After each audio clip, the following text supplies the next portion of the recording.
What's going on, and welcome into your casual gaming news conversation. I'm one of your hosts, Nick. That's Connor, and this is your weekly gaming news podcast from Call of 64. Connor, how are we feeling today? Doing good. My sleep schedule is just absolutely annihilated by streaming and Monster Hunter this week because we would finish streaming and it's like, okay, like I've been just playing Monster Hunter with other people. It's hard to really get into the nitty gritty of this game when you're kind of just trying to be entertaining at the same time and just like, well, we're just going to go fight another monster.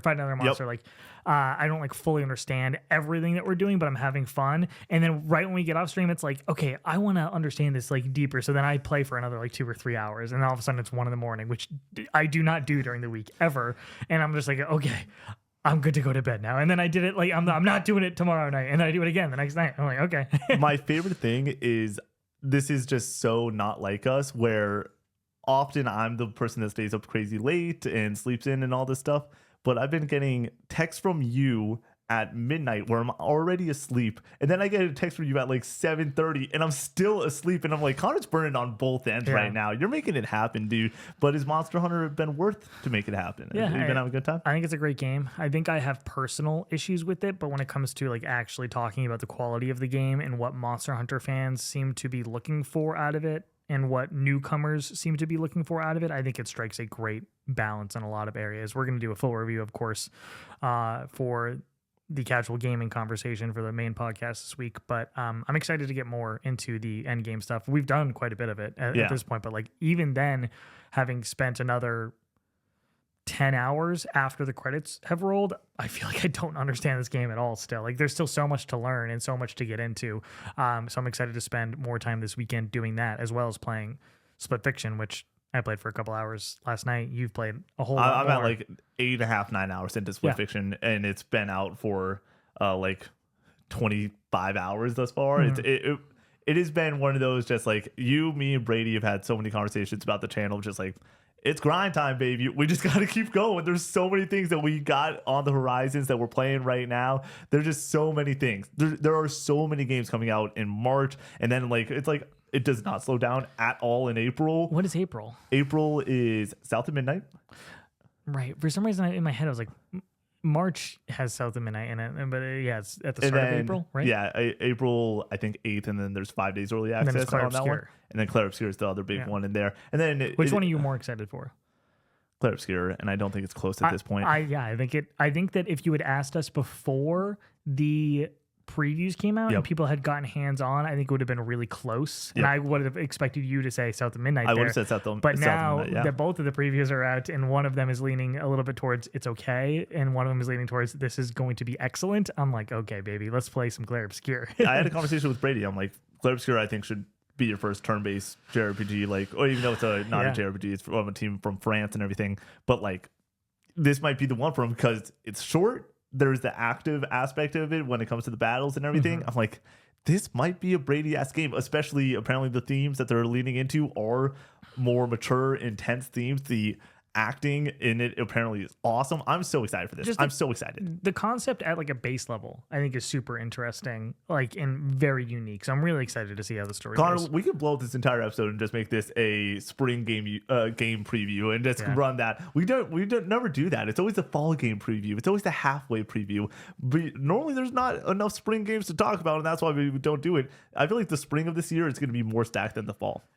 Yeah, and I think summer, we don't know anything about it right now because of the Switch, which we're less than a month away from at this point of knowing what's going on there. I cannot wait for that. And then I think that winter is really going to depend on PlayStation with Ghost and, of course, GTA 6. So, and then DS2. Where's DS2? Are we going to see the date for DS2 in 2 days from now? Yes. Yeah, Money in the Bank? We were talking about it in the Discord today. Yeah. I think it would be incredibly funny for him to release the release date at South by Southwest. This like movie, with it's like a movie festival, Norman right? Reedus, Troy Baker hanging out. Right. Yeah. So it's an entertainment festival, I would say that. Yeah, because I know they do some music stuff and stuff like that. I'm not really familiar with like the game side of things when it comes to South by Southwest, and I think I'm not alone in that. I don't associate South by Southwest with game reveals or like trailers. But I think it is incredibly funny that PlayStation probably went to Kojima and were like, hey, we had this state of play. We don't exactly have a great lineup. We have Saros to close it out. What would really help is a Death Stranding 2 release date to make this a lot better. And he's like, I'm going to South by Southwest. I'm sorry. Kojima, open the show, please. It would be a great opener. It Yep. immediately goes and changes the entire perception of that entire marketing beat, which is like, if you have 3 marketing beats every single year and one of them isn't a slam dunk, as someone that loves marketing and has a marketing degree and everything, I would be like, that's unacceptable. Like, we need to nail those 3 beats. And for Kojima to most likely just be like, I'm doing my own thing. Yeah, and he has the power to do his own thing. Totally. He's Yeah. fucking Kojima. Yeah. So, like, It was funny. I saw a supercut the other day of Kojima entrances to different events and just people just losing their shit and everything. Yeah, he's like, awesome. he can do whatever the fuck he wants.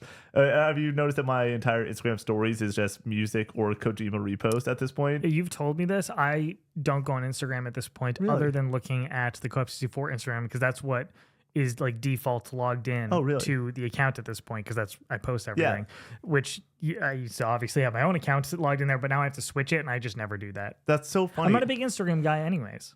I'm becoming less and less an Instagram guy because I'm just like, I don't watch other people's posts anymore. I would get very addicted to Reels if I like went down the Reels tab and everything. So I don't watch Reels. I don't see a lot of my friends post a lot of things because a lot of my friends just don't post things. Yeah. And then for my stories, I every now and then post a song of the day, or I'll see Kojima post something awesome, like he'll post the new Abnormal by The Strokes. I'm like, oh, I've already posted that. I was thinking about that album this morning. Yeah. And random shit like that. But Kojima has great taste in music, dude. yeah, really, really good taste of music. But yeah, I'm getting to the point with Instagram that I think it might be time. I think that I might just cut the cord and no longer have my own account and just let the co-op account be the only form of social that I have over there as somewhat of a presence. But we don't post like anything personal on the co-op account. It's just always our content slate. Yeah. Like people keep asking me about Personal. unlocking my private Instagram, like my own personal Instagram, and it's set to private because it's all pictures of me from high school. Yeah. It's like I haven't posted since high school, and I feel like people finding that we're just gonna clown on me or whatever. But I have given some pictures to the public. I'm just like, here you go, go crazy with this awkward picture of me when I was 16. For me, it's the fact that I talk about my friends way too much on content. And I'm like, I don't like, those are just names. I don't want people to be able to put faces to the names or anything like that. But yeah, I think that like doing a social media cleanse for me, I've done it multiple years in a row, has been really good, really impactful. Ever since Co-op 64 started, I've just been addicted to my phone and it's not been great. I would like to go off the grid at some point and hit like a hard reset on my phone consumption. Like just not be on my phone for a week and just see how that goes. I think that would be nice. You want to know what that's going to be? You and me on a cruise in a few months with our extended family and everything. The last time we were on a cruise, I was 14 or 15 years old, and you had to pay for Wi-Fi, and there was no service anywhere because we were out of the country. I don't know. Is that still the case, do you think? We have a Wi-Fi package. Okay. We're fine. Yeah, we will be able to go and be on our phones enough, but we're not going to have service. We're not going to be able to, like, if we're not, like, I assume in a room or in a place that is like, hey, here's Wi-Fi there, we're not going to be able to be on our phones. Yeah, just look forward to the Co-op 64 on deck podcast. That's going to be a good one. Is that what we're calling it? Oh, we might need to call it that. The funniest part is it's casual gaming news. Like it is supposed to be our formal podcast. I think that one we might just need to like pull in news headlines, go through headlines for a bit, and then like talk about our favorite video games that deal with beaches or something, and just like do something stupid like that. Yeah. Just talk about the map hijacked from BO2 for 30 minutes. Just let that one rip. Yeah. All right, Connor, you want to get an episode proper with some housekeeping? Let's do it. Housekeeping for you. We have a Patreon page. If you like what we do here over at Co-op 64, consider going over to patreon.com/Co-op 64. It's linked in the bio below, where we go and have this podcast post 3 days early. The Casual Gaming News the Casual Gaming Conversation post 3 days early, and a bonus episode of CGC every single week, alongside a bunch of other bonus content, including Recollecting Retro, which is posting tomorrow. How do you feel about that one? PS2 collection, first part. It's about 20 minutes. Both of the parts are about 20 minutes. 43 games in each of them. When going through my collection, I'm like, man, I own a lot of games. I haven't played a lot of games. Yeah. Like I hear about certain titles that people tell me about. And I'm like, okay, I want this in the collection because it's notable. I'm trying to fill out the collection more, have access to a lot of the classics, and it just adds up really fast. And then all of a sudden, you just have a bunch of games you haven't played. PS2 games often are also cheap. Yeah, I went to Arcade Legacy today, picked up the Getaway sequel. Okay. I forget what the full title is. There's like an undercard for it or whatever. Like $10. It's like, Yeah. whatever. That's Chipotle. Yeah. Yeah. Just go cook at home tonight. Right. No, don't go out to eat. And then that episode is edited. I also edited the other episode, which is going up next month. It feels great to be ahead of the game on content a little bit because we shot those back to back. I do want to consider maybe doing a store one in between, and just also having like another one out there or whatever, just like even further out, because like doing the collection ones are pretty straightforward and we can kind of shoot those on a whim. They do take time, but like it's like not nothing, but the going to a store and filming in the store and having like you edit everything, that's a lot more work. So. It is the most work that I put into any edit that we do on the channel by quite a bit. But that's super exciting. I'm really looking forward to people going and checking that one out. I just watched through all of it to make sure that the music and everything was all good. And I think it's a great piece of content. With all of our podcasts, I'd like to make sure I shout out one Patreon piece of content and shout out to Recollection Retro. That show is fucking awesome. Moving on to the Twitch streams. This is going to be a weird week for you. On Monday, we are going and doing Brady Shock. You excited about that one? Yeah, I'm always excited about it. You're out of town, though. I'm out of town. That is the big news. I will not be doing a Tuesday stream. We're not doing a Tuesday stream this week. Brady has been doing so much for us recently. I was like, I can't ask Brady to pick up stream. Like, he's been doing a lot, and also he's busy that night already. And so I will be out of town on Tuesday. We will not be doing content on Tuesday. You'll still get your TikToks and everything else. And Brady Shock will still post on Tuesday morning, but no Tuesday stream. Wednesday, what are you playing? We're doing Sonic 06. Yeah! I guess on the PlayStation 3, which is apparently the worst place to play it. So it's going to be broken half the time. It's going to be hilarious. Will I be dressed as Sonic? You'll have to tune in to find out. Jeez. This is going to be... How long is Sonic 06? I don't know. I get back late on Wednesday. So if I got back any earlier or anything like that, I would have came in as Tails. I would have gone in some Tails cosplay and hopped in there. Should I do the pre-stream as Sonic this time? Oh, gosh. Maybe. I don't know. It's your stream. You can do it the hell you want. 16 hours. That's not that bad. By goodness. I was afraid it was going to be 40 or something. Can you imagine that Sonic 06 was 70 hours? Yeah. You had to play this for the next... I was really afraid. Connor, you're playing this until November, buddy. Yeah. I mean, 16 is still not ideal. Like... That's over a month of Sonic madness. Yeah, it's going to be fun. And then Mario Galaxy starts up on Thursday with me, which is going to be a fun one, playing one of the greats from the Wii. I have played this game before, but it's a classic example of play it at a sleepover with friends. I'm passing the controller while I'm eating pizza and drinking Diet Cokes and everything. And then all of a sudden, it's just like, I've played some of these levels. But it's going to really feel like a first time hopping into this world and actually trying to beat Mario Galaxy. My experience with Galaxy was our next door neighbor lent me the game for like a week. And I played it a ton during that time. But I was, I don't know, like 15, 14 years old. And I don't remember anything. So when I booted it up on the 3D package on the Switch with 64, Sunshine, and Galaxy, I booted up and was like, I don't remember any of this at all. So will this be the first Mario game that is a 3D or 2D Mario game that I give above a 9? That's my question. What is Odyssey at? A 9 for me. I give it a 9. Above a 9, okay. I think that it's a 9. I think that it's a 9 out of 10. I think Super Mario Bros. 3 is a 9 out of 10. I think it's an amazing fucking video game. It's one of the best platform or 2D platforms out there. The controls are great. I just think some of the level design could be even better. Have you played World? I've not beaten World. I've played a bit of World, but I've not beaten it or anything. So the question is, will I give a score above a 9? I think you will, based off of this being the highest reviewed game in the series. Yeah. And then I think it's tied with Galaxy 2. I don't have plans to play Galaxy 2 as of right now, but yeah. Are you playing? You're playing on the Wii? Yeah, I'm going to play it on the Wii. It's going to be a good time. Do you want to play it on Switch? No. I want to play it on the Wii. All right, I have it on Switch too. Yeah, I mean, if you're playing it on the PS3, this is a little behind the scenes for the channel, but like we have to figure out we have one retro tank, so no matter what, we like the generations are split. Only one of us can be playing something retro unless it is a Monday stream and my stream or both retro. Retro Tank is a 4K upscaler or it might be 1080p. I don't know. It just makes your retro games look great. Yeah, it makes it really kind of capable of going through a HD capture card, because we tried doing it with just like a converter with the AV cables, and it looked terrible. It looks like ass. Yeah, it makes it like acceptable for the viewer and acceptable for us. I still don't think I don't think it looks as good as it would if it was on a CRT television. Yeah, but it makes it all right. It makes it acceptable. Yeah. But like you said, not perfect, acceptable. Then we got a fun one for you on Friday. My best bud in the world is going to be flying up here. We're going to be playing some music. This was a Patreon goal over on Twitch. People have asked many times for myself to like, hey, thermometer goal, Patreon goal, we want you to do a concert night. I'm like, listen, let's be real. Let's have an honest conversation. Nobody wants to listen to me sing for an hour. No one wants that. So we're going to go bring our ace in the hole up, my buddy Scott. And famous he's gonna on the get channel.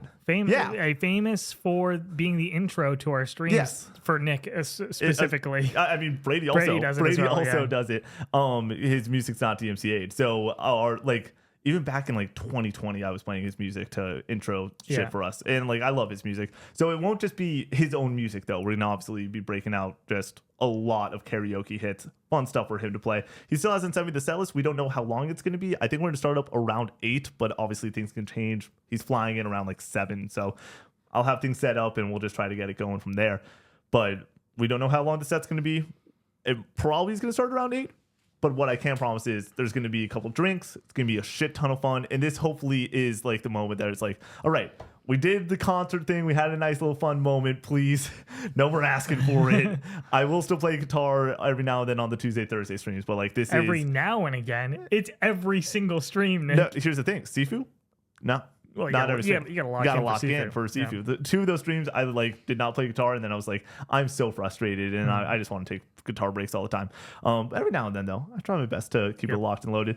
After that, no weekend content except for that Friday stream. But yeah, the big one is no stream on Tuesday, but we still have 4 streams this week. So that makes me feel a little bit better about missing a stream for the first time in a long time. Discord is linked in the description down below. Monster Hunter, everyone's playing it right now, having a bunch of fun there. I want to shout out Split Fiction. I know that there's probably people that are hearing about Split Fiction, want to play it, and they don't have someone to play it with. Hop in the Discord. I assume that somebody would want to run it with you. Did you watch that commercial I sent? Oh, I saw it before you sent it to me. Very funny with Joseph Ferris and like the friend. Like friend in a box, basically. Yeah. So like it's a really funny ad for Split Fiction of like being able to order a friend to play it with you, and then they like get sent back once you're done.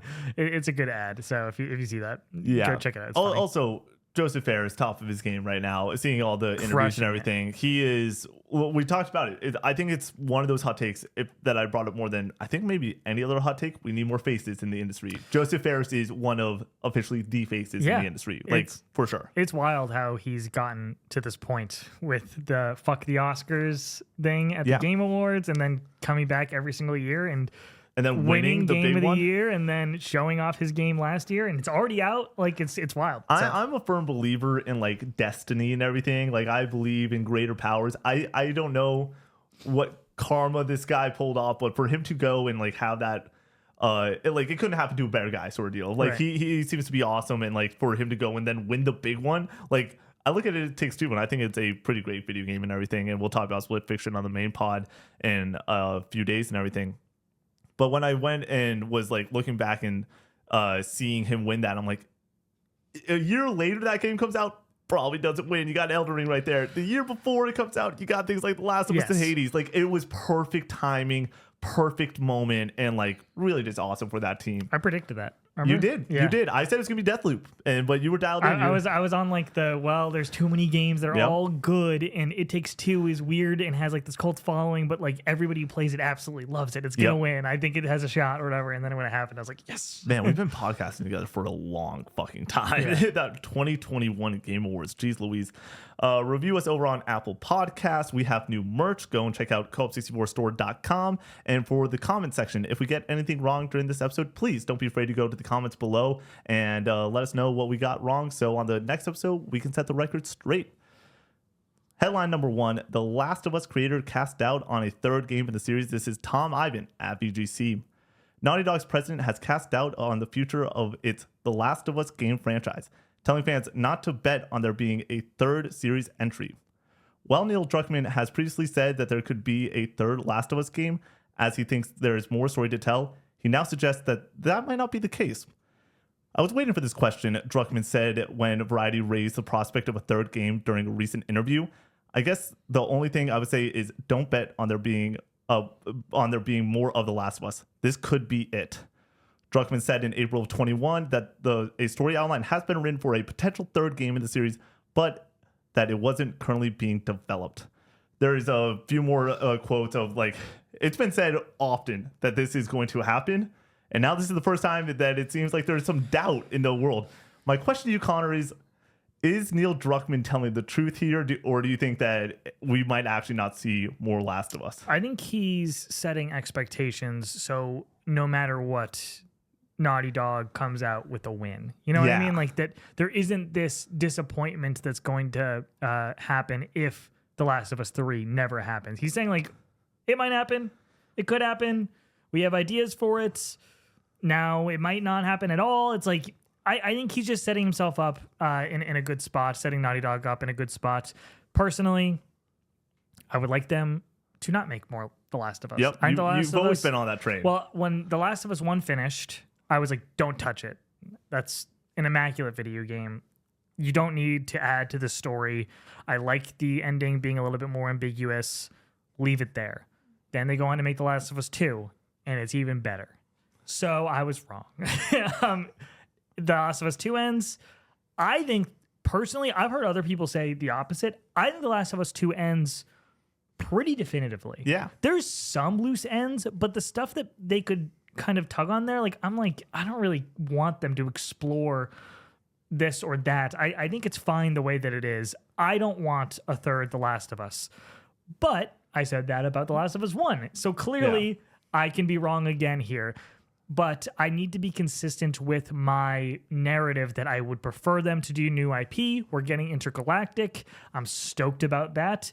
Would I prefer them to go do a new IP after that, or do an Intergalactic 2 after that, or The Last of Us 3?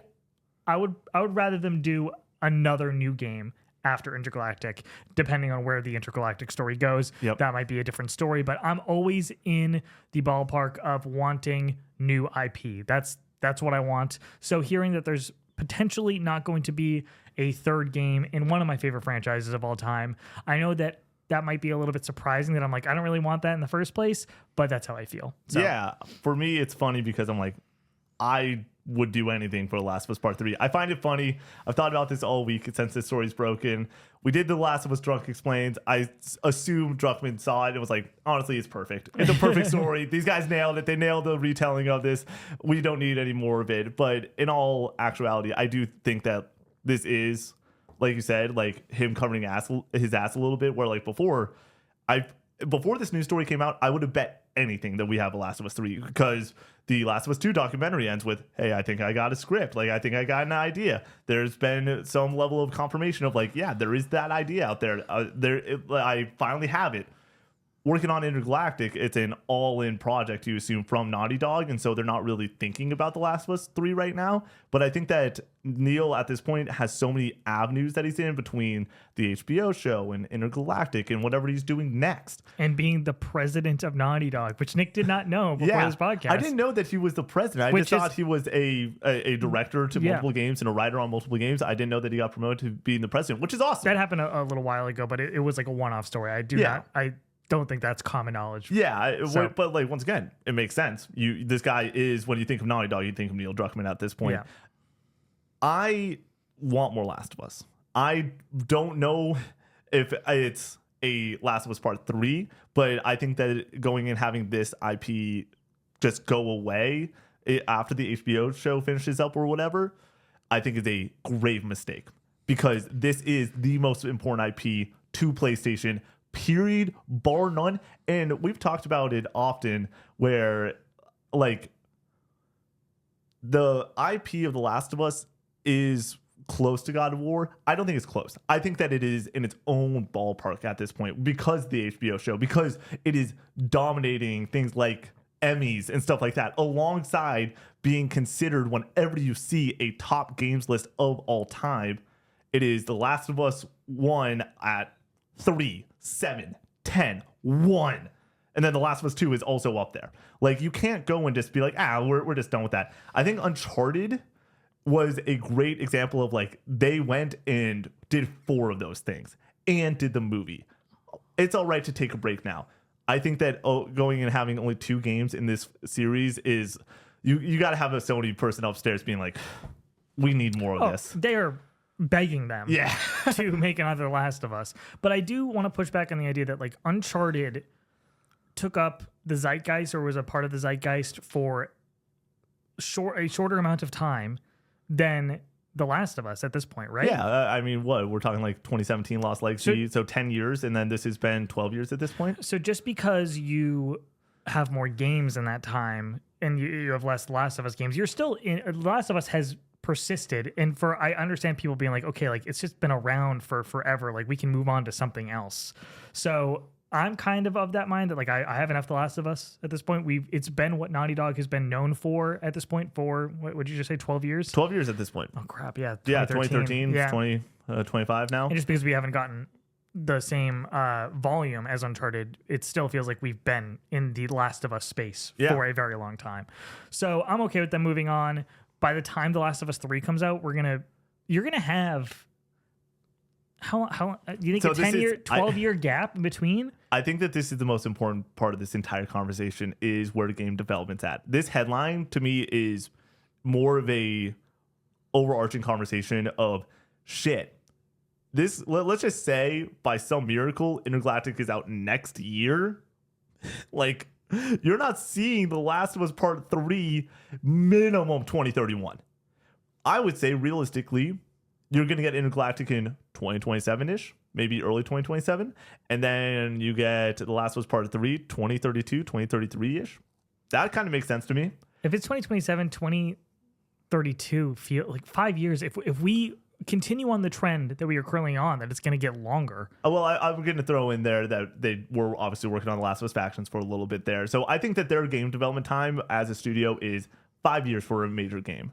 That's what they actually want it to be, and then it's going to be a little bit longer of a gap if you do have cancellations or stuff like that.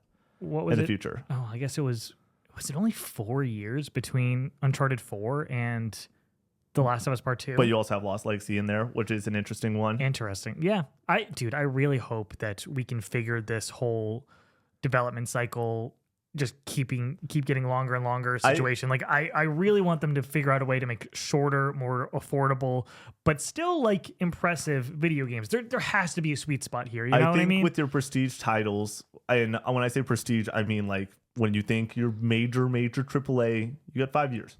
That's what you're getting between Ghost 1 and Ghost 2, it seems. That's what you got between God of War and Ragnarok. You get 5 years. And that is, like, if you're fucking killing the game, well, you're good to pump in a shit ton of money for 5 years and make sure that this dev team is well supplied to go and make a kick-ass game. That makes sense to me. And I do assume that over at Naughty Dog, they were like, you got 5 years to make this game. And then with The Last of Us Factions being in there, and I assume that people have been working on Intergalactic not just since 2020, but I assume that there's been, like, a team working on that for a while now. Like, I think that 2026 sort of makes sense at this point for that title. But I don't think that it's like, oh, this has been a 6-year full tilt only on that. Obviously, it's not. And then you have things like Rockstar that is like, yeah, no, they're going to spend 7 years for every game that they make for the rest of their lives because of just expectation and then the amount of money that it ends up pulling in. But yeah, I think 5 years makes sense. So if you're telling me, though, that we're not going to get another Last of Us title till at the earliest, let's just say earliest. Let's just be bold. 2030? 10 years in between games? Do you think that works? I know you said 2030 at the earliest, at the very... That's impossible. You think you can get 3 years? Well, if it's 2026 for... Intergalactic comes out, you get 4-year turnaround. And the other part is, like, maybe they go back to a Last of Us 1 that is a 10 to 12 hour story. It might not have to go and bloom to be another 20 plus hour story with The Last of Us 2. Yeah, I mean, it's really going to depend on where the industry ends up going. Yeah. If that's acceptable to the audience and to publishers on, like, how robust they want their games to be. So we'll see on that. But yeah, 2030, I think 10 years in between, more likely 12 years in between releases. I do think that will change a lot of my perspective and the general sentiment around it. I think will be, oh yeah, I could definitely go for more of The Last of Us at this point. And now that we've had some space in between the two games, though we're gonna be getting the show the entire time throughout this whole thing. Probably, I don't. That's the problem. Is like I don't think we're ever gonna be missing The Last of Us because we're gonna be getting The Last of Us content. Where are you at with The Last of Us show? Do you think that it's season 3, or do you think that we're getting 4 seasons? They've said. They've kind of alluded to the fact that it's almost definitely going to be 4 at this point. Yeah, that's what it's going to be more than 3, it seems. And if that is the case, 2-year writing cycle for a year, production cycle for half year, and then you go and market it for 6 months. We're talking about a 2-year cycle, it seems. That's about what we're doing with The Last of Us season 1 to season 2. That means that 2027 we get season 3, 2029 we get season 4, and then 2031 we get The Last of Us 3. That kind of makes sense to me. Yeah. And that would also be a 5-year cycle if it is 2026 for Intergalactic. I don't think that that's crazy to say, but the main question that I would throw out there is like, Naughty Dog has some of the best IP in the business, and going and bringing Intergalactic, what are the odds that it hits? I would say high, because it's fucking Naughty Dog.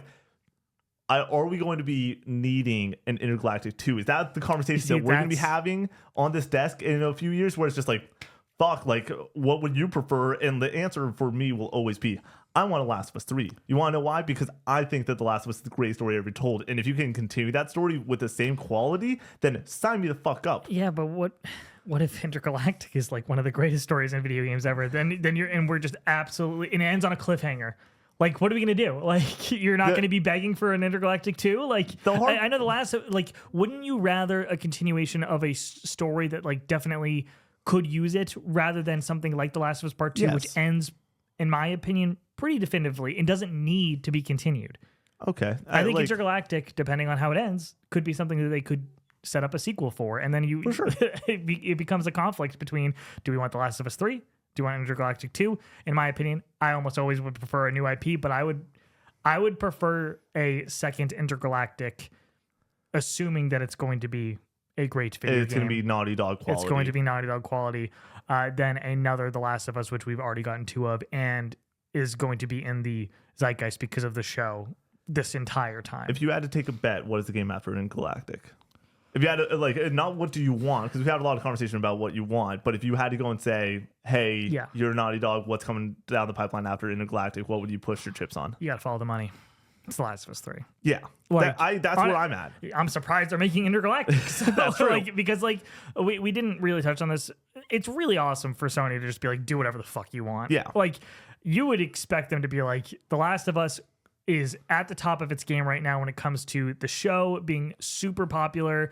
Feels like people have kind of softened a little bit on The Last of Us Part 2 when it comes to how divisive it is. It feels like it's just kind of mellowed out most of the people that I talk to nowadays, I would say a large amount of the people that I talk to nowadays are just like, yeah, The Last of Us 2 is one of the greatest games ever. And then you, like, that's just the going off point, and then you just go from there. There'll always be people who hate it, and that's totally fair. You're entitled to that opinion. And then it's something that's already built, and you just have to build on it. It's guaranteed money. You know what I mean? Like, whereas Intergalactic is this new risky thing to do that you're going off of the name of Naughty Dog and what they've done in the past. So I think Sony letting them just be like, yeah, just start fresh is really impressive and really awesome. Well, I think that it's earned. Like, with all of Sony studios at this point, it really feels like the teams that have made the bangers they go and look at those teams and they say, hey, what do you want to do? Like, I assume that Team Asobi at this point right now is probably getting asked, like, hey, we want another Astrobot, but if everyone here doesn't want to make another Astrobot and you have another cool idea, you're probably going to make another cool idea. Cory Barlog is the prime example of it, where it's just like, Cory Barlog's like, I'm not going to work on God of War. It's like, you understand that, like, there's probably a fat check in front of him to be like, hey, direct God of War Ragnarok or whatever. But he's like, no, I want to hand it off to someone else, and I want to go and make my own thing. And they're like, yeah, we're Sony. We trust you. Like, you're going to make an awesome game. I think we definitely see that Cory Barlog Santa Monica game. I would push in all my chips that we see that game. Okay. I think that right now that is actually, like, it is 1A, 1B of, like, we knew that Housemarque's next game was going to be revealed in a few years and stuff like that. The only reason that it's not getting, like, a full tilt and everything is, and the other part is, like, we would have heard by now if it was canceled because everything's getting canceled. their major tilt of it was like, we're still riding high off Ragnarok. We don't need another Sony Santa Monica game, and they probably have a 5-year dev cycle, an all-in dev cycle that is going to take about 5 years. So if that's the case, and Ragnarok came out in 22, that game's coming out in 27, earliest 26. Yeah, like I think that we're not hearing about that until Game Awards this year. Like I've always felt that Sony's showcases and stuff like that, which it seems that we might get a Sony showcase this year, which is awesome. I'd be very excited about that. We've talked a billion times though about your opinion on that versus my opinion, whatever. Just for the record, if they announce a showcase, I'm going to be excited about it. Oh yeah, it's gonna be fucking awesome. It would be, besides the Nintendo event this year, it would be the most like guaranteed. Like, okay, me, Connor, and Brady, we are all reacting to it. We're finding, like, we will do whatever it takes to make sure that we're all on the desk reacting to a PlayStation I would showcase. set my expectations accordingly after the last one and after what kind of state of play has become, and just kind of try to set. I mean, I do that anyways for every showcase, though. My expectations are really high for the Nintendo showcase, like really high. We are a month out. Real quick, we've said, where's your hype level? 10 out of 10, 10 out of 10, many times on the show. Like it's out of 10. For me, I am every single morning. I'm waking up. I'm on a 2 coffee run right now. I have a coffee here, and then a few hours into the day, I have another coffee that I get from Dunkin'. That's wild. For me, it's just like the rotation of waking up really early in the morning at this point and starting the day early and everything. Every single time I'm sitting and having my morning coffee, it's now around like 8:15ish is when I am sitting on the couch and I have the laptop up and I'm literally just looking at the channel stuff and everything. I'm sipping that coffee, and the first sip of coffee normally comes with the thought of like, we're gonna get a Nintendo event this year, and we get to be a part of it, and it's gonna be fucking awesome, and it's gonna be like one of the most magical days of my life, and like just like it is. Connor knows this very well. I love my music festivals. I love them, and if you were around me for the first 5 years that I went to music festivals, I was the worst about it. Like I was just annoying. It's all I could talk about. It's nice that I'm less annoying, but if I was that person before, I would just not stop talking about this every single day. Every single day. All I want to talk about is the Nintendo event. There's just other shit that's happening that it garners more of a conversation, but it's just like, all I want to talk about is the Nintendo event. That's it. It is going to be fucking awesome. I mean, and we just know that Nintendo for the last couple of years really has been holding back. Mm-hmm. Other than Tears of the Kingdom, it's been like, okay, they're reloading right now. Yep. And we're finally going to see the fruits of their labor at this showcase. I can't wait. Wait. As somebody, I go back to it often. As somebody that played roughly 500 hours of Mario Kart 8 Deluxe, there's not a game on the horizon. People are all like, and I got a bunch of crap for it for saying that Mario Kart 9 was more anticipated than GTA 6 for me. But I'm going to put in probably 30 hours into GTA 6 this year. Maybe 50 if we do some streaming stuff with it or whatever. It depends on how long the game is. Well, yeah. Could be a 50-hour game to complete. That's true. I would assume that it's a 30-hour story around there. That sweet spot of go through the narrative, do that whole thing. Why, though? That's actually good. Just GTA 5, but now the Red Dead. That's the problem. That's a 60-hour to 80-hour game for a lot of people. Anyways, if it is 60 to 80, whatever, I'll put in whatever. I will beat the story, and then I will probably F around for another 10 hours. Mm-hmm. Not more than that. I will this year probably put in roughly 150 to 200 hours into Mario Kart 9, and I will probably love every fucking second of it. If it is just more Mario Kart 8 Deluxe content, as when it comes to quality, I will be seated, Connor. And we already know that exists. We aren't even at the unknowns. Bringing it back to PlayStation and story number 1, I am very excited about the future of the conversation of what is Naughty Dog doing next. The nice part is I feel like we're in a very comfortable spot where if we get a PlayStation showcase this year, no matter what, I feel like that is the staple. This is what's happening for the rest of the PS5 generation and everything. That is the opportunity for them to go and say, hey, Cory Barlog's game, it's time for you to go and just give us a logo. Give us a CG in-engine, just let us know what's up with this game. My question to you, because we now have talked about where PlayStation's at from a broad scope, 2 rapid fire before we move on to the next story. When do we see Intergalactic next? We don't see it in this year. We see it I could see us seeing it at the State of Play in February of 2026, and then a release planned for November of 2026, but ends up early 2027. Great. And does Cory Barlog's game get revealed this year, and does it come out before the Naughty Dog game? I think it could be revealed this year, and that it is not going to come out before the Naughty Dog game. I mean, we did a whole podcast on this. Yeah, I know. Well, once again, that was Patreon content. Yeah. If you want to go and hear us talk about this conversation in a hour and 20-minute discussion of what the rest of the PS5 is, go check out Patreon. It's one of the bonus pods that we did, and it was a great bonus pod. Story number 2, the next big Marvel game is coming this Christmas, according to the Game Star. This is Jordan Miller over at VGC. The next big game from Marvel Games and Amy Hennig's Skydance Games will tell the story of young Steve Rogers as he finds his feet as Captain America. Marvel 1943 Rise of Hydra was revealed during an Unreal Engine showcase at GDC in March, and stars Drew Morlene as Captain America and Gary Payton as Black Panther. Last year, it was announced that the game will be published by Plalion. While the game doesn't currently have a release date, it may be coming this year, according to the actors behind one of the game's stars.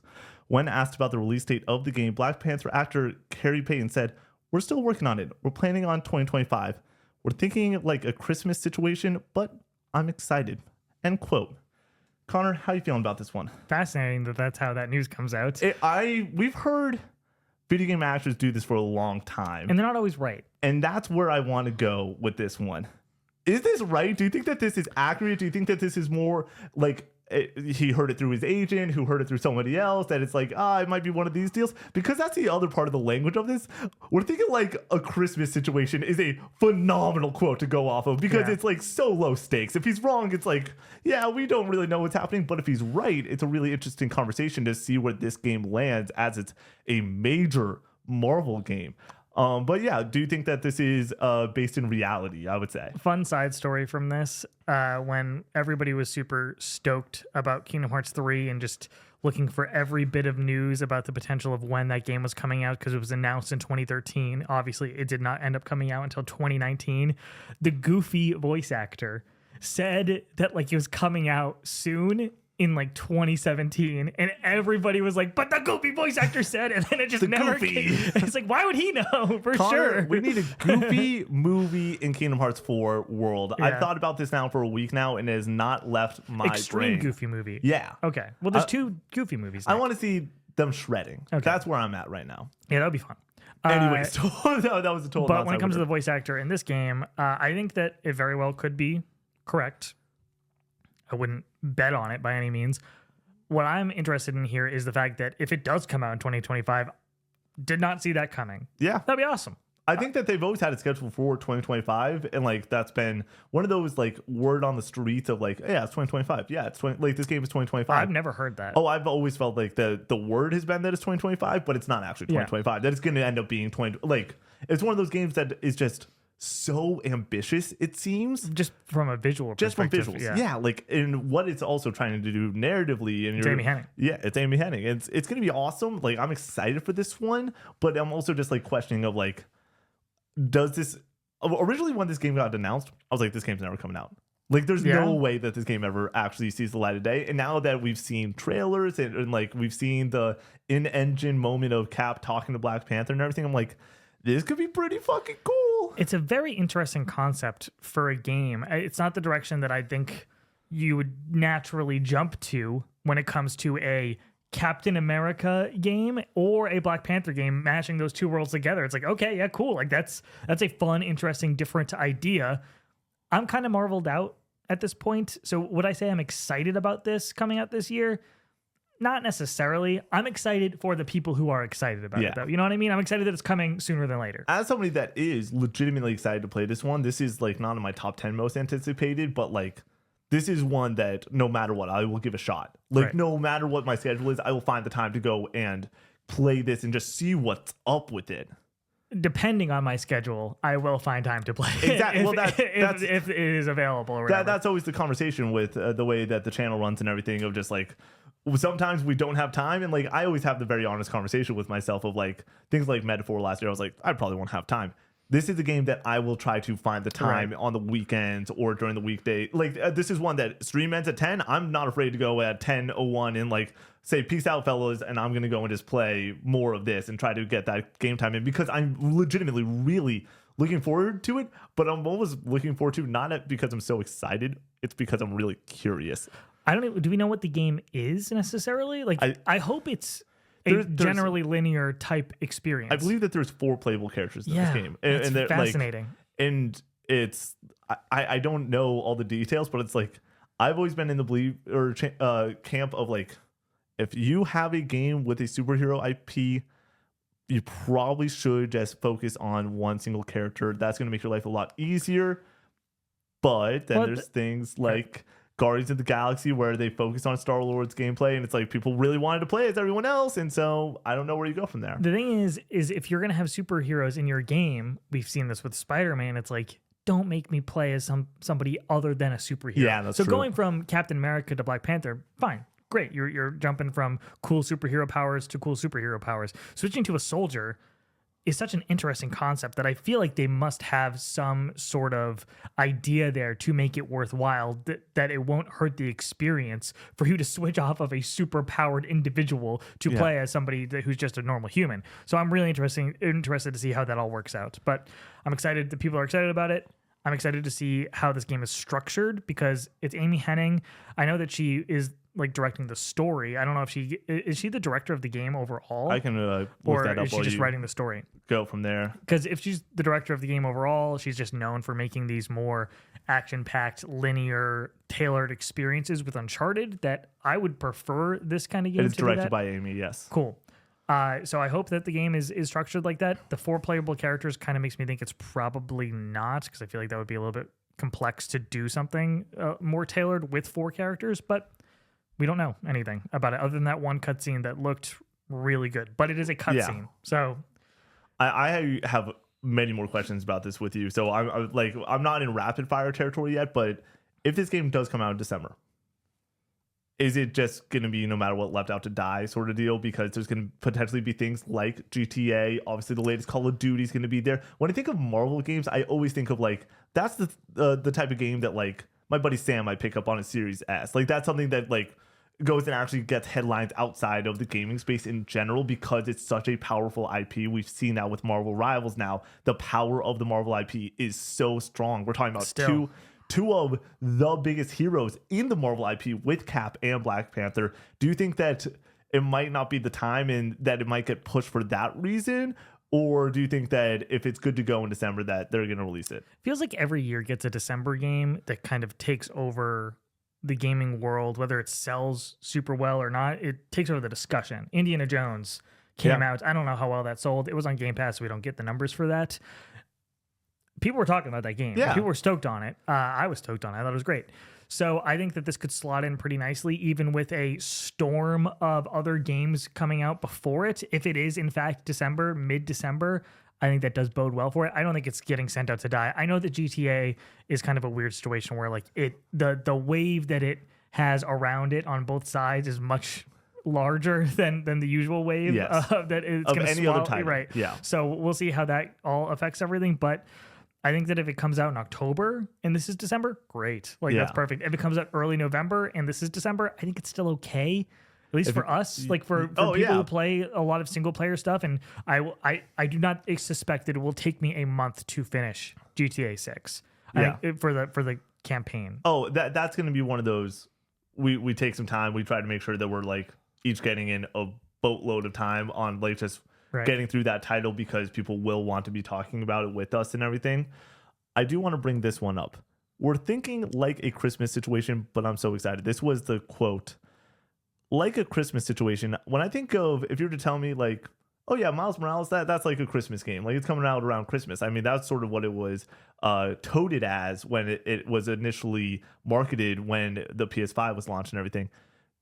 Do you think that like a Christmas situation means December, or do you think that it could allude more to the window of the Christmas season of, hey, it's actually November, Black Friday season, and we get one of those, like this is one of the holiday games more so than a Christmas title?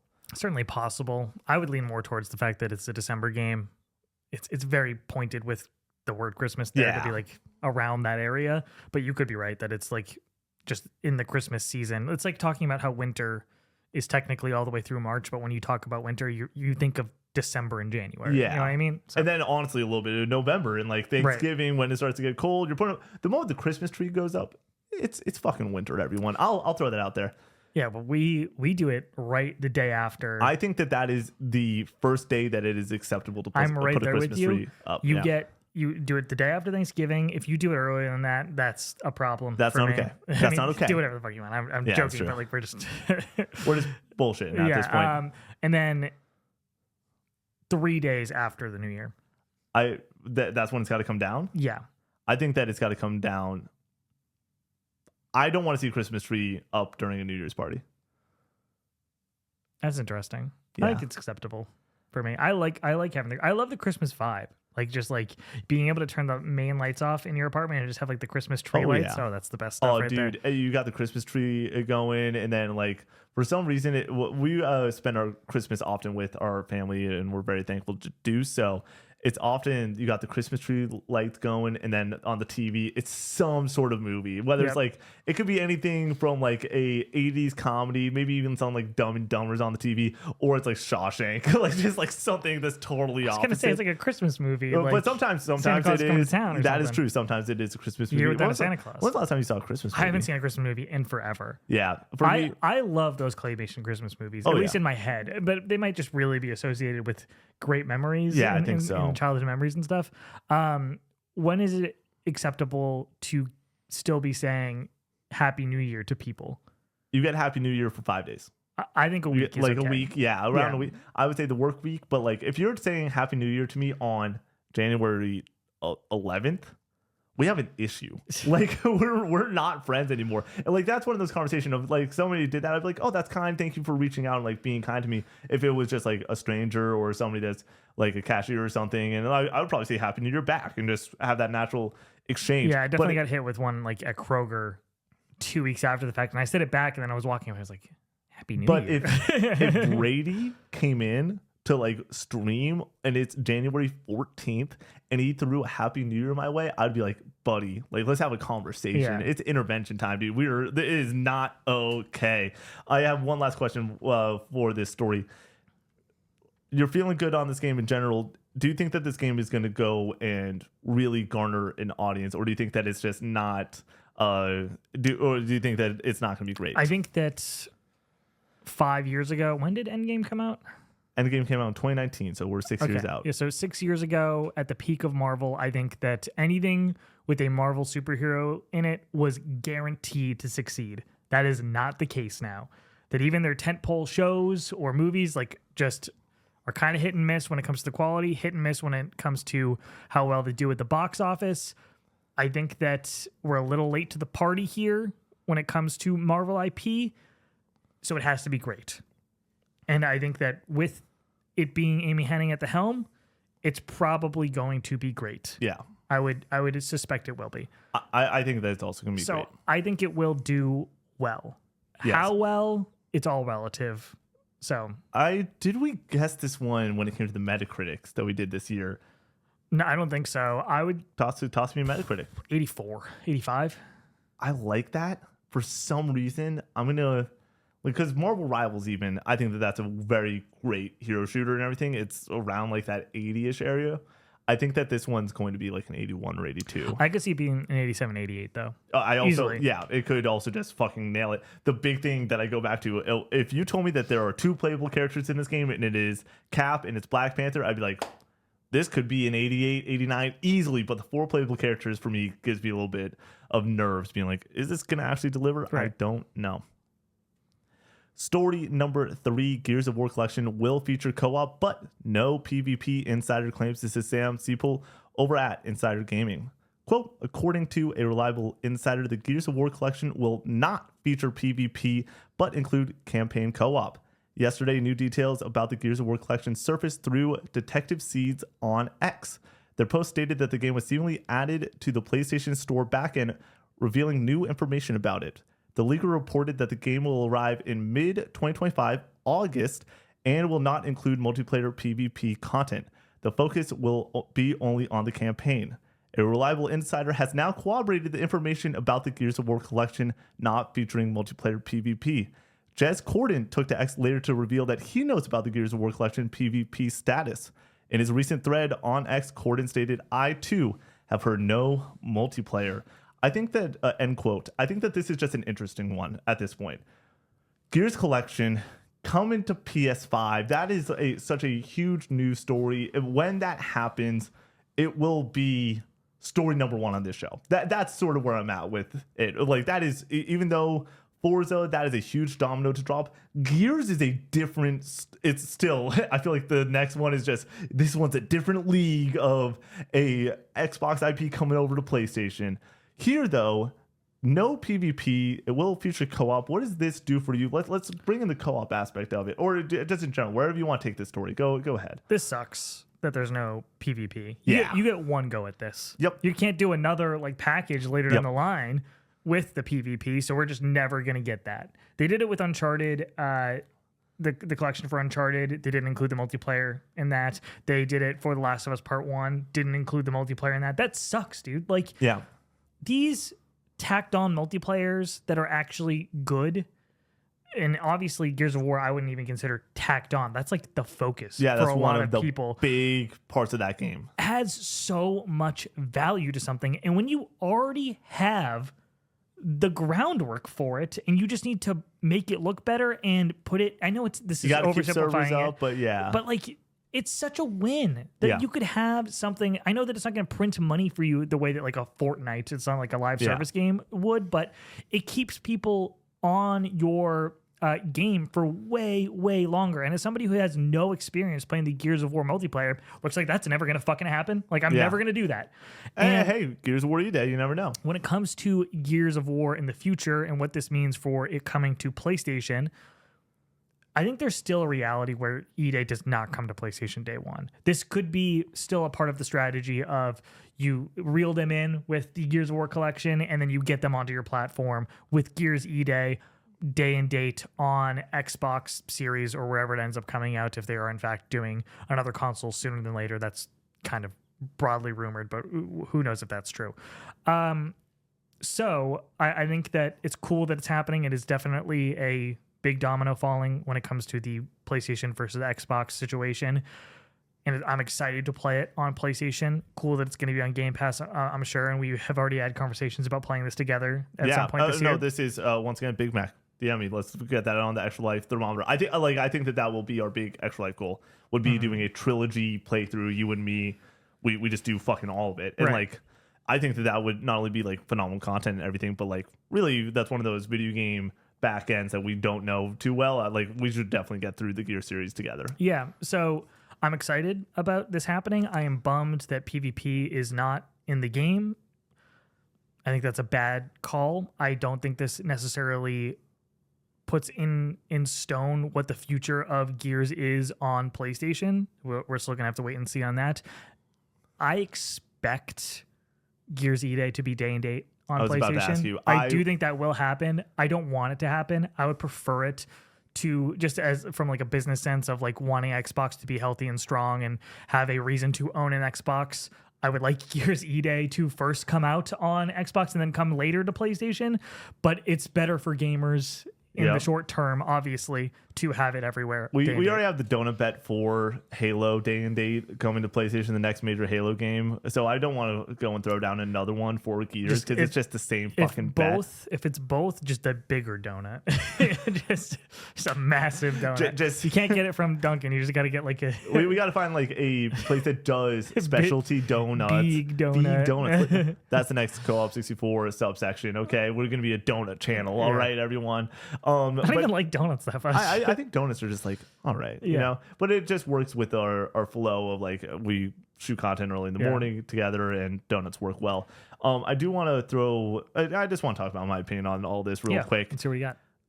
Gears coming to PlayStation is a good thing for gamers. It's a good thing for PlayStation gamers. And I think it is a good thing for Xbox gamers. This is one of the weird ones that I'm like, I think that this actually is going to not only help Xbox's bottom line, but it gets people really excited about your IP and allows you to go and have a modern era resurgence for an IP that I think is floundering after Gears of War 4 and Gears 5. I think that it is very important for these games to go and recapture an audience. Like right now, it's a classic example of like people know about Gears, but I don't think a shit ton of people were running out and being like Gears 4, Gears 5, you know? Let's have that moment in 2025, 2026 and have people get excited about Gears of War again. And then I do think that it is not day and date. I could see Gears of War E-Day being on PlayStation eventually.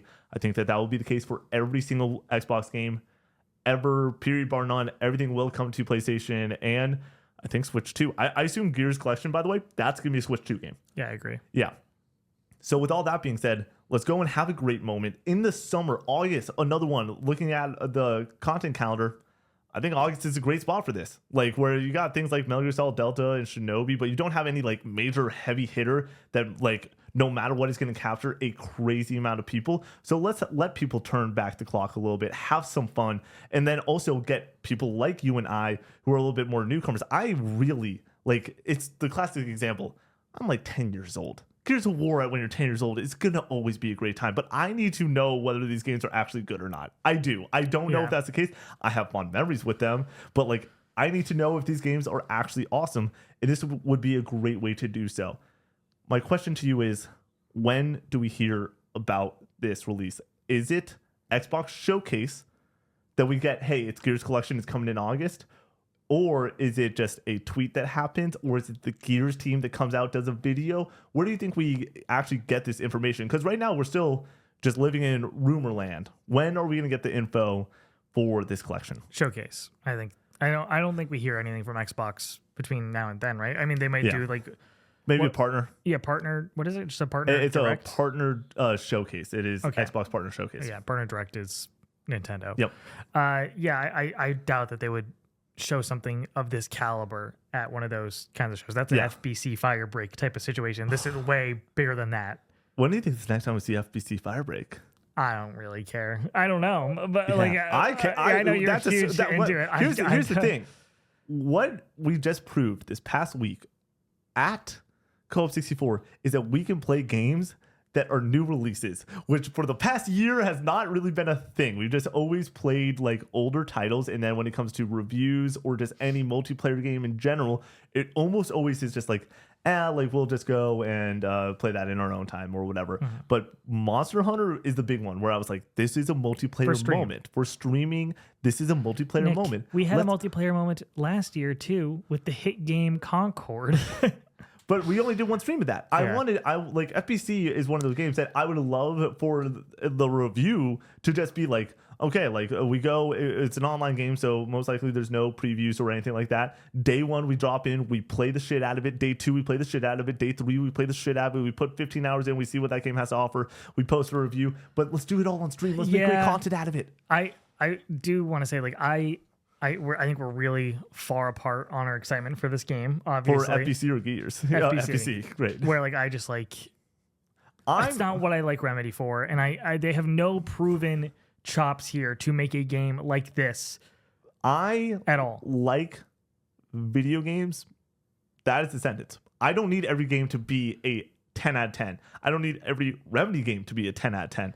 I want. They've already said they're working on Control 2. We know that's happening. Yes. And sure, this might take some time away from that and they're doing something else, but like, let's have another cool, fun moment, and play some games together. Not every game to me, all the time, when it comes to the live service landscape, multiplayer landscape, it's always, this game needs to last forever. I'm like, I understand that might be a goal of Remedy's. What my goal is as a consumer is to have a shit ton of fun playing this game with my friends, and that's what is exciting. I'm not saying that this game is going to be a 10 out of 10. It's like Foam Stars. I was fucking excited about Foam Stars, Connor. Yeah. And like, but that just the talk of like, hey, we're gonna play this game on stream and together is a bunch of fun. Right. I absolutely would not be playing this on my own, but I do look forward to playing it together on stream. Yeah.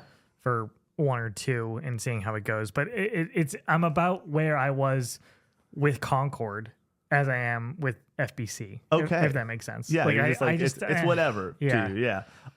This is a quick one, just because we were talking about when we see this next and everything. You and I don't think I ever discussed this on this show because it was just all rumors. Like, there was not a single report of like, this is for sure happening, of a February Direct from Nintendo. Do you remember all these coming out? Yeah, what the heck was that? That was weird. Well, it just kept, like, some of the big leaker names were pulling this one up. And Thank God that's not happening. I've thought about this so much. Thank God it's not happening. Because guess what? Now on April 2nd, it is Metroid, even Pokemon Z through A is on the table. Mario Kart, like every card is still in the hand to some level. And that's exciting. You keep making fun of me for saying it's Z2A. Z2A? It's not Z through A? No, yeah, it's Z to A. I'm gonna. That's call what it they Za. said during the thing, but I understand calling it Za. I I've totally called get it, that. the hard part is I've called it Za for a year plus. Because it's now. hilarious to call it Za. Yeah, because that one meme, I think it was Brian that sent it in there, that was like, they showed the map of the city in Pokemon Za, which is this big circle, and then somebody goes, is like, Pokemon Za, and then Pokemon Za, and then they just show the map as a pepperoni pizza. Yeah. I'm like, that's good shit right there. Yeah. Last question about Gears of War. Do they go and do the 1-2 punch at the showcase? You think it's at the showcase? Do they do the 1-2 punch? Here's the Gears of War collection. Here's Gears of War E-Day. And if they do that, which one shows up first? I would lean towards them just showing the collection and not E-Day, if E-Day is 2026, which I suspect it is 2026 at this point. Well, If it is 2025, I think they absolutely show both of them. we didn't bring this up, and I think it's a very fascinating question on the last episode with Fable being delayed. For the past 3 months, you and I have had the conversation of, it is going to be the game that is 45 minutes at the end of the showcase. With the delay of Fable, is it still Fable? I think so. Okay. Yeah. It's interesting because with Gears, I think that if it's 2025, if it's 2026, you could get away with doing the Skyward Sword thing that Nintendo did a few years ago when we were still waiting for Tears of the Kingdom. Do you remember this? They announced Tears of the Kingdom. They show the trailer. Every single time they do a direct, everyone's like, where the fuck is Tears of the Kingdom? Where's the release date? Can't wait to see it. And they like come up and they're like, we're not showing you Tears of the Kingdom today, but we have this Skyward Sword thing. And there's a lot of things that are similar about Skyward Sword and Tears of the Kingdom. It's clearly inspiring something with this. And it's like, okay, guys, like that's not true, but I can kind of see what you're saying. I think with Gears here, it's like, we're not ready to show Gears again, Gears E-Day right now, but we have something special and exciting for you for the Gears fan. And I think that's probably the route that they will go with here. Yeah, I think that that's a good route to go down to. Like, when I think about the Xbox Showcase, though, I once again think that they're going to show so many major titles. I think that their bar being set as the last Xbox game showcase, I don't think that they want to go below that. And I do think that they have the ammo to do so. I think they do now. I think that when we were talking about it previously, it's like, what could they don't have anything to reveal. They've shown their whole hand. Now it's just going to be updates. But you get Gears collection in there, and you get the Oblivion remake in there. Those are two exciting announcements. If both of those are this year too, to help fill out the absence of Fable, where it is, hey, we have this game, Oblivion. I think Oblivion is shadow dropped. I'm gonna stick with that. I don't anymore if Gears is August. But I think that you get out, because if it is July, I don't want those two games close to each other. Oblivion and Gears. Okay, you do Oblivion in June, and then you do Gears in August, and then Outer Worlds 2 in November. We've talked about this a lot, that like it just doesn't seem right that the Outer Worlds 2 is their big game for the fall of 2024. You and I both know what the big game actually is, though. GTA. Well, yes, that's going to move consoles for them. It's Call of Duty. That will always be their October game. They're able to play ball around Call of Duty. They do not want to go and have Call of Duty, like, I'm talking the same month, because Stalker came out a few weeks after Call of Duty, and it wasn't an issue. Yeah. But like, you don't want those things like right next to each other in a way that all the people that are like Call of Duty hardcore fans are like, I'm playing Call of Duty for the next 3 months. But then you got the people like you and I that are like, hey, we play story-based games, but we also like hopping in and playing some multiplayer stuff. It was a great way to go and be like, hey, soccer's also there. Keep your Game Pass going. Let's have some more fun in this business. I think that that's a great 1-2 punch to be like, hey, you got Call of Duty on Game Pass. You have it on your PC or console. Go and play the Outer Worlds now and have some fun there. As we know, Call of Duty did not move the needle for Game Pass. In a major way.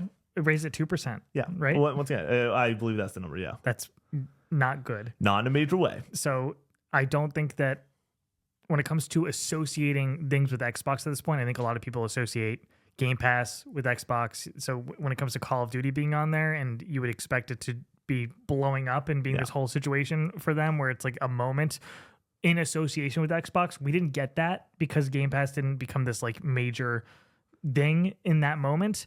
I just don't see Call of Duty as an Xbox thing. I don't think anybody really does. My question is other than Xbox. Exactly. That is why. I understand, but when it comes to like me talking about Xbox's slate, I don't include Call of Duty because I don't think anybody says Call of Duty Xbox. I think they just say Call of Duty, which is a massive thing. I say Call of Duty Game Pass.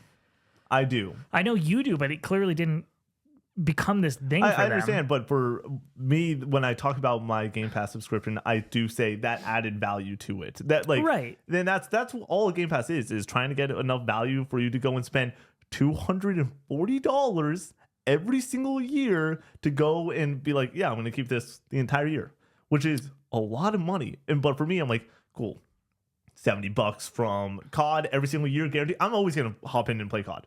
I really enjoy Call of Duty.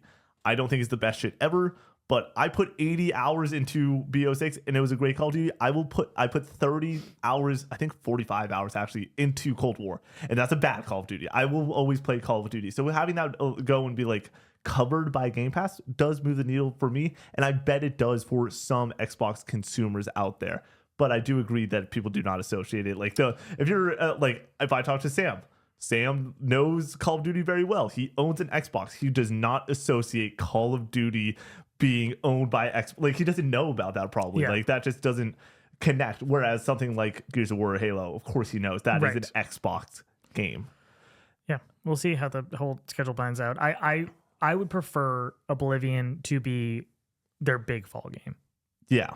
Oh, that's a good poll. If that is their big, that's a great call. If that is their late September game, I think that's a great move. Oblivion Remake is a bigger deal to more people than the Outer Worlds 2. I agree, but also it's the conversation of old games old versus like something new. I think it's going to look great probably based off what we've heard. I agree that it is a bigger game than the Outer Worlds 2. I'm more excited about the Outer Worlds 2 than Oblivion Remake.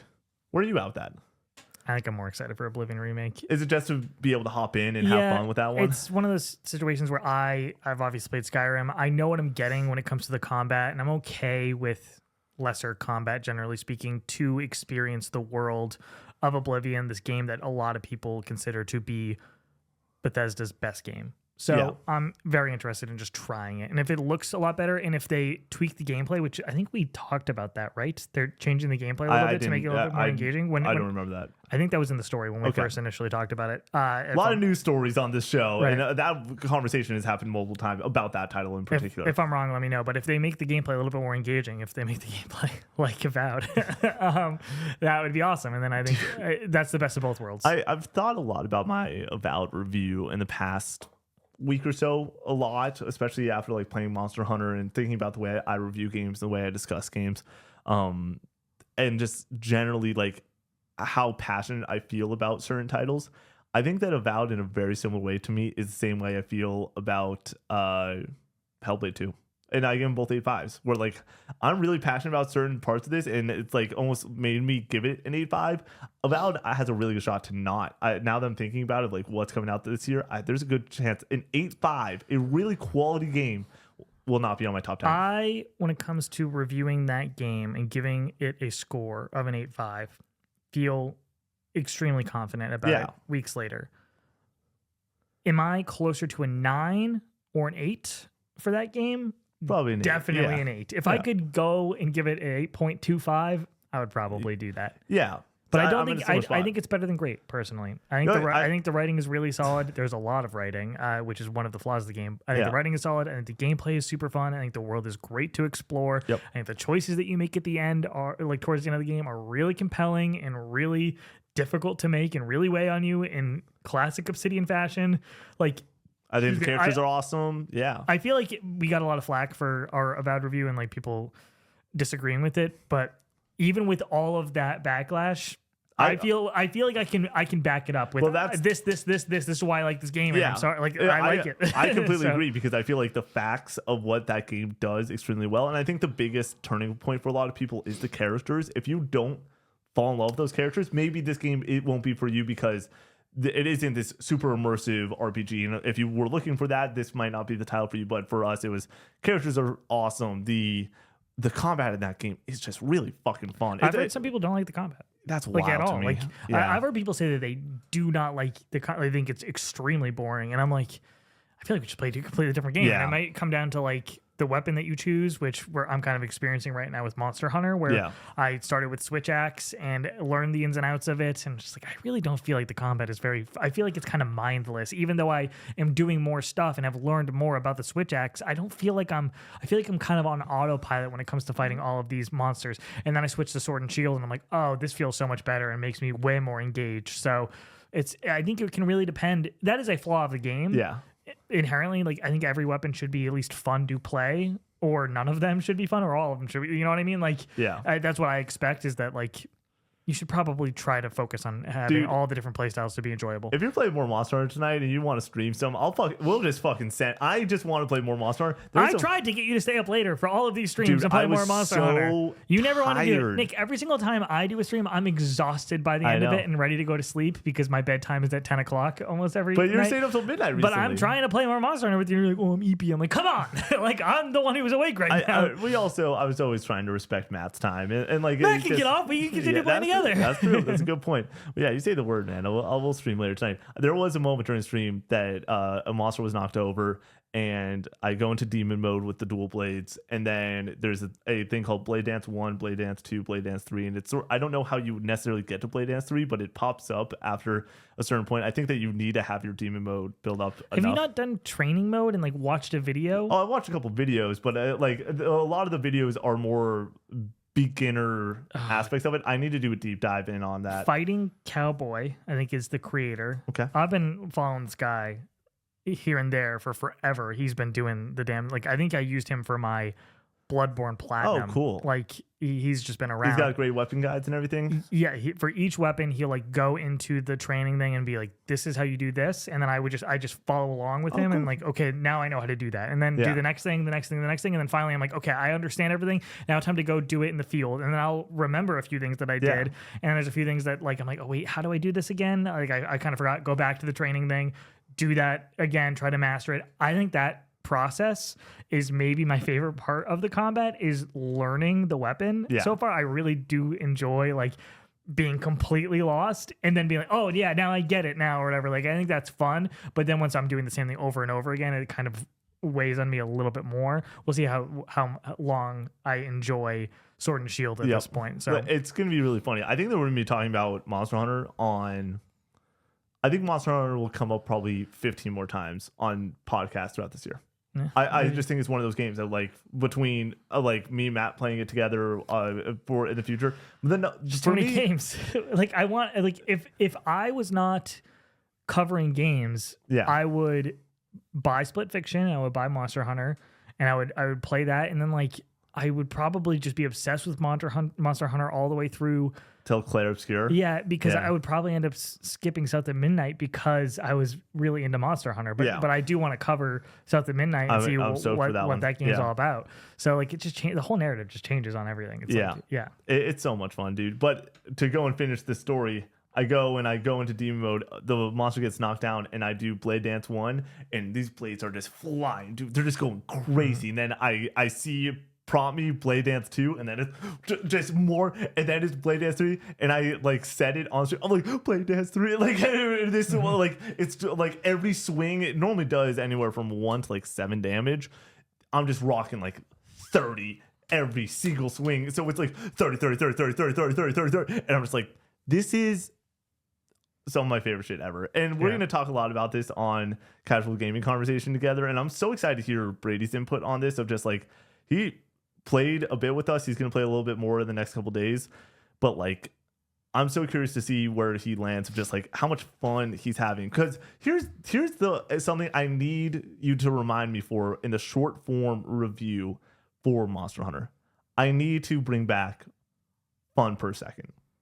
That scale has not been brought back, I think, since early 2024, and I need to bring it back during that review. Buddy. That's your thing. Oh, I understand. It is totally my thing. Yeah. But like, this game is the definition of like the fun per second is off the fucking charts, dude. It's so much fun. I think you and I disagree a little bit on that, on the exact from fun per second scale on like where this game falls on that. By the way, the fun per second scale, it only gets brought up when the fun per second is off the charts. Yeah. Like that. There's no scale to it. It's not like the fun per second's like a 5 out. Like it's just like, no, the fun per second's fucking rad. I wonder when was the last time I brought it up. Probably Helldivers. That probably makes sense for that getting that measurement. Honestly, it might have gotten brought up during Film Stars.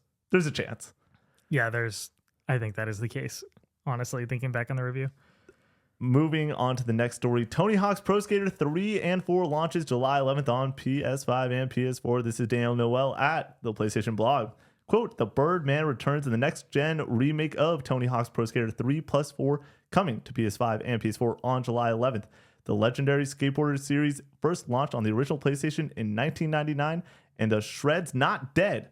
It's back and better than ever. Skate the original content rebuilt from the ground up, joined by new skaters, parks, tricks, music, and more, including enhanced creation tools and New Game Plus to keep the grind going, end quote.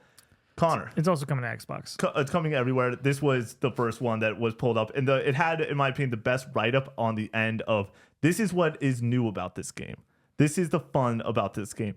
It has the new skaters. It has the new parks, new tricks, music. Everything is here that is going to add on to what already is a awesome package with 3 and 4. Where are you at with this title? Are you going to play this one day one? Are you going to play this one in general? Is this a stream game for you? Where are you at with Tony Hawk? I didn't play 1 and 2 very much. We played on stream and that was it. I didn't play when it came out. So I like the idea of playing this game, but I probably won't end up checking it out. I just know my own personal preferences, what's coming out this year, that it would need to be like right place, right time type of situation where it's like, okay, yeah, I'm feeling this, but I just got to be real with myself and say I'm probably not going to end up playing Connor, this. I hate to say it, but I just added a stream for release day, so you got to be on that, buddy. I'm sorry. It's on the schedule now. It's on the schedule. I am stoked on this one. This is one of those all-timers that I truly cannot wait for. I really do want to go and get after it and play more of these types of games. This is one of those, talking about fun per minute. The fun per minute is off the fucking charts. It's going to be awesome to go and experience Tony Hawk in 2025. I'm here to have a great fucking time.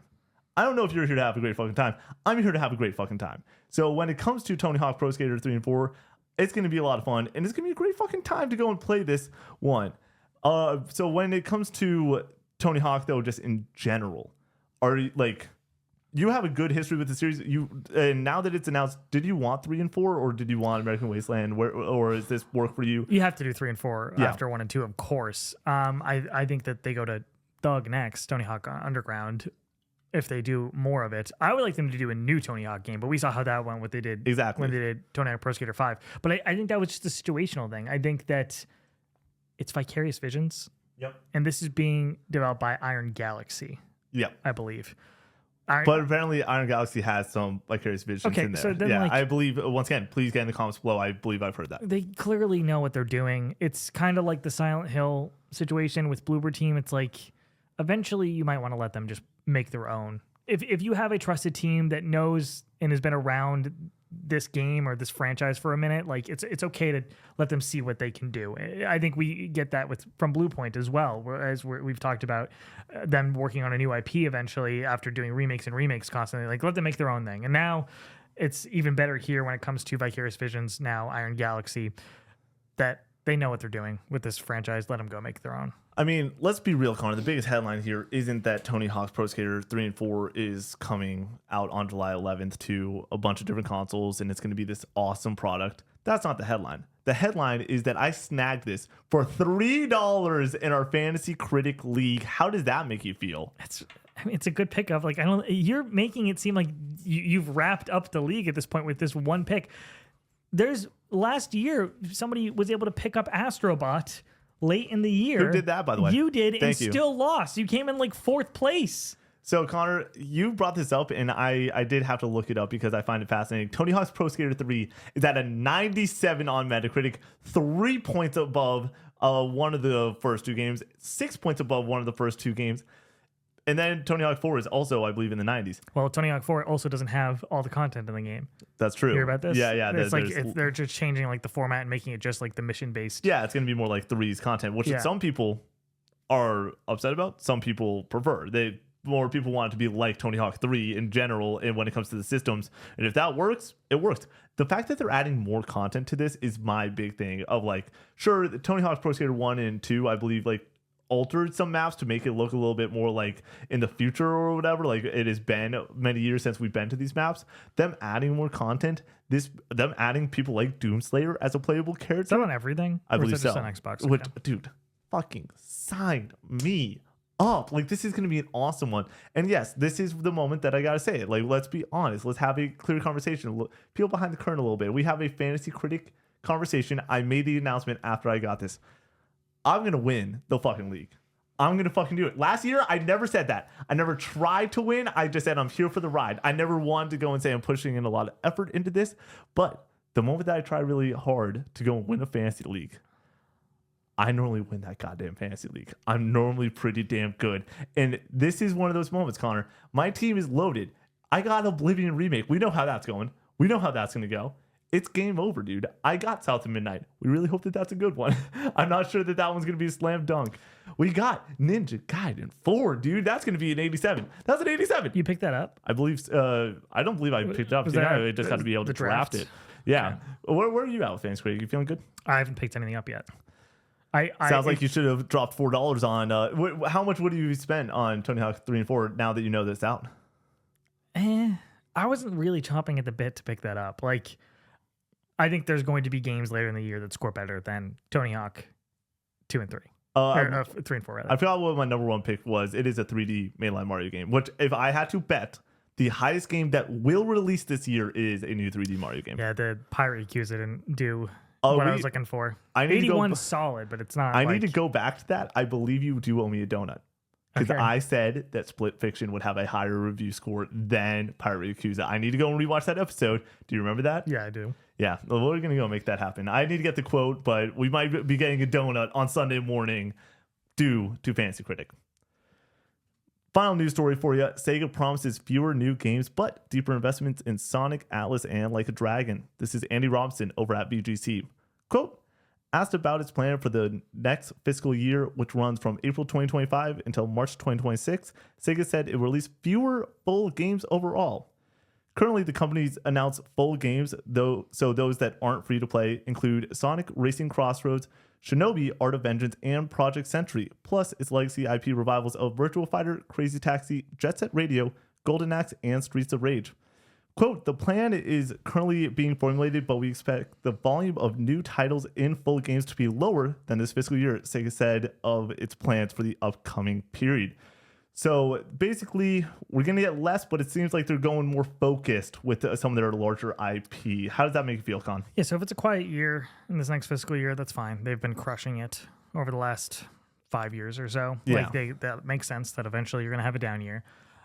Sega is the roadmap at this point. Sega, Capcom, make high quality, well made, not bloated video games that people are going to love with IP that people already love. And then try some new things. You have Project Sentry in here to change things up, and like that's exciting. You have Metaphor last year, new IP, awesome. Like, do what you know works and just keep giving the people what they want. And you will be rewarded for it. I think that, like we talked about with before this with Monster Hunter, you have Monster Hunter World, which is something that garners an audience, and then now you've exploded onto the scene with Monster Hunter Wilds where everybody's playing it. You have something now bringing it back to Sega and Atlas. You have something like Persona 4 being big and getting a lot buzz around it from the Vita and from the original release with Golden Did well on and reviews. PS2. Did really well on reviews. Persona 5 comes out, blows up. Persona 5 Royal, even better.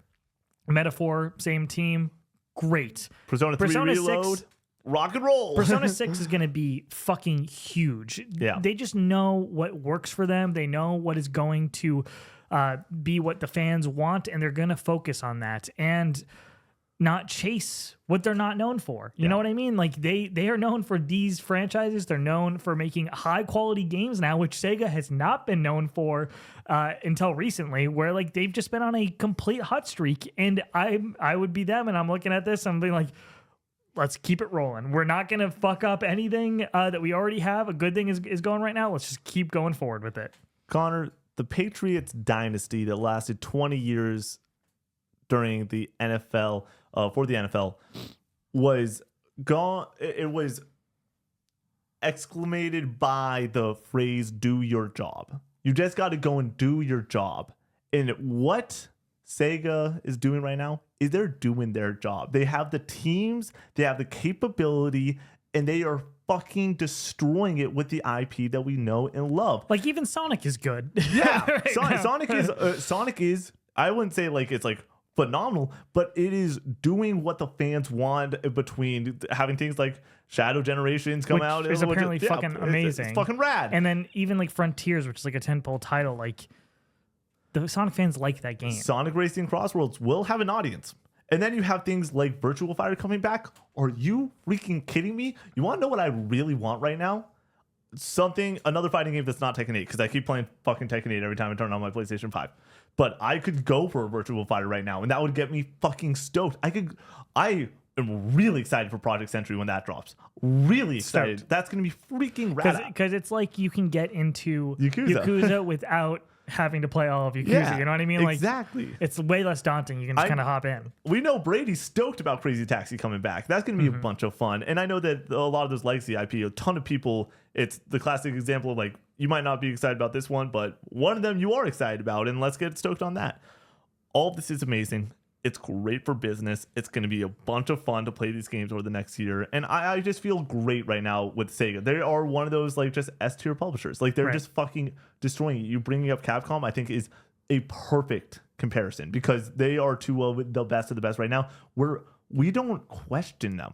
We're just like, yeah, they're just going to fucking go and do what they do. And so if it's less, the nice part is we know the quality is going to be there and we don't worry about it. And once again, when you're a publisher like Sega, it's like, yeah, you're doing less. You're still going to have like 4 large titles on the year with major IP like a Dragon, Sonic with Crossroads, like, and then you have your smaller things like Shinobi. But also that is a major IP still. That's an IP that they care about. But like, it is a little bit of a smaller thing when it comes to how large that IP is.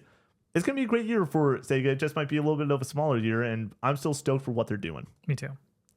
Let's talk about Patreon. Thank you so much to the dearly beloved members over on patreon.com. If you want your name read at the end of every single podcast that we do here over at Co-op 64, go and sub at that membership. Those members for March include people like Keith M.S., Tyler D., Scooter Man, Dinkelberg Rules, Senshiro, Ryan V., Go Nat, Neutral Sphere, Charlie W., Stooby Dooby, Calvin M., Nuke This Kingdom, Crispy, DJ Zach B., JC, Uli, Jacob D., Big Mac, Metal Nate, The Patty Cake, Bear Pog, Yogi, Damn, Holden M., Shane O'Mac, Colin C., Brack, Voodoo, Dr. Pookie Bear, Alex the Golden, Andrew H., Master Diz, Jesse F., Drifter X1 Skirt Skirt, Presto, Maverick, Goops, JMat B3, Ali Ben Ali, Michael B., Orpal Matt. and Brian. Thank you guys so much for supporting this podcast, listening to it every single week. Let us know if we got anything wrong in the comments down below, and we will see you in the next one.